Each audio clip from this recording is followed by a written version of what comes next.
fortemente a rischio lo scambio tra Inter e Roma, che coinvolge i giocatori Leonardo Spinazzola e Matteo Politano. I giallorossi hanno infatti vietato al terzino di svolgere il supplemento di test fisici ad Appiano Gentile richiesto dall'Inter, che aveva anche chiesto di cambiare la formula dell'affare, passando da prestito con obbligo di riscatto a prestito con diritto. Intanto Politano rimane in attesa di aggiornamenti nella sua camera d'albergo nella capitale. L'esterno avrebbe dovuto raggiungere la squadra Parma per rientrare nella lista dei convocati, ma il dietrofront nero-azzurro sul terzino ex Juve ha fatto saltare tutto il programma. La sinusite non dà tregua a Cristiano Ronaldo, che dopo aver saltato la sfida di Coppa Italia contro l'Udinese, rimane in dubbio anche per la gara di campionato in programma domenica sera allo Stadium con il Parma. Il campione portoghese non ha preso parte all'allenamento di giovedì, come spiega il report della società bianconera. CR7 è dunque in dubbio per la prima partita del girone di ritorno. Nel caso ce la facesse, farà coppia con Dybala in attacco. Ramsey dovrebbe riprendere il posto sulla tre quarti.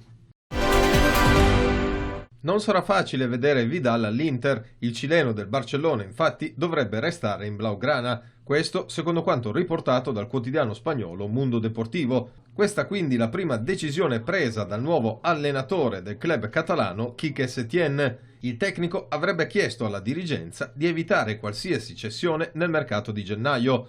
Setién, secondo quanto scritto dal media spagnolo, vorrebbe puntare sulla forza fisica di Vidal facendone un tassello fondamentale nello scacchiere tattico del suo Barcellona. I blaugrana intanto dovranno cercare un nuovo numero 9 dopo l'infortunio di Suarez, che rimarrà fuori fino al termine della stagione.